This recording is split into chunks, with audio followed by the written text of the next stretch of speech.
Une bruyante partie de pêche. Dites donc, Gèse, que penseriez-vous d'une truite pour améliorer l'ordinaire? Ma foi, cher président, ce ne serait pas de refus. Cela vaudrait mieux que votre bouillie. Ne soyez pas impertinent et venez avec moi. Cette conversation avait lieu à Saint-Pons, ancienne sous-préfecture du département de l'Hérault, près de laquelle nous campions depuis plusieurs jours. Grâce à son scaphandre de flottaison et à son robuste canot pneumatique, De Joly venait de pénétrer dans la source du Jord, qui était captée fort mal pour l'alimentation de la petite cité. Il avait découvert de nouveaux lacs souterrains, puis 1500 mètres de galeries sèches, assez belles par endroits, enfin une sortie ignorée et plutôt surprenante dans l'intérieur d'une cabane de jardinier.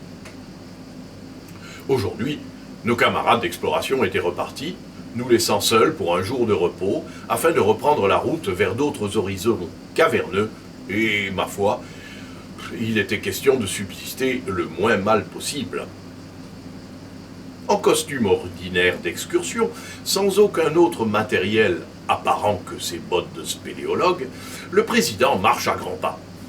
Je le suis fort intrigué en me demandant ce qui le fait sortir de ses habitudes d'économie et où il va bien vouloir aller acheter et pouvoir acheter du poisson. Le chemin est d'autant plus déroutant que nous reprenons la direction de la source du Jord au lieu de gagner le centre de la ville et ses magasins. Bien sûr, nous avions tous vu les jours précédents de magnifiques truites dans le courant qui sort de la grotte, mais nous n'avions ni ligne, ni filet, ni cartouche de dynamite, en un mot rien qui permette une pêche plus ou moins licite. Quant à se servir de ses mains, c'est peut-être une bonne méthode dans les ruisselets de montagne où il est facile de passer le bras sous les herbes et les rochers à demi noyés.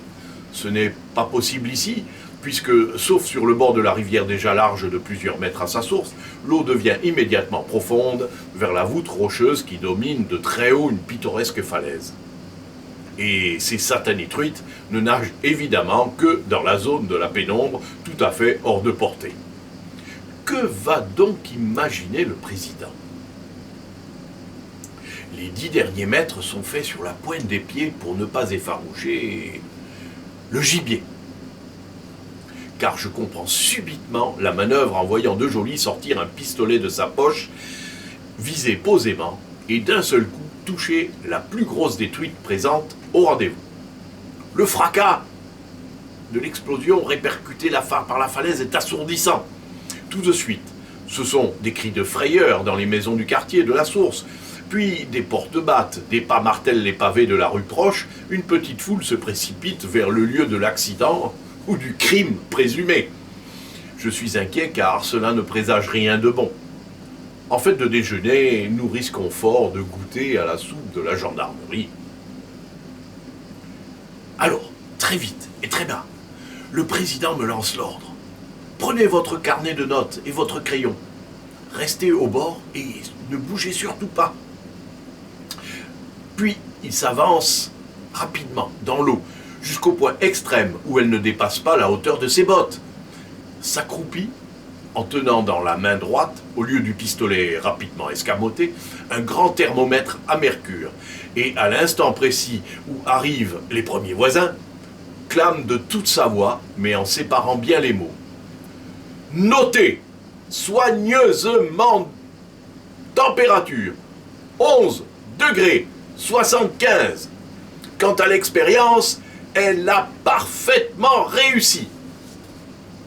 Il se redresse alors, remet lentement dans ses poches les diverses choses qui encombraient ses mains, regagne paisiblement le bord, enfin, avec mon escorte non moins paisible, traverse sans un regard les populations ébahies et rassurées.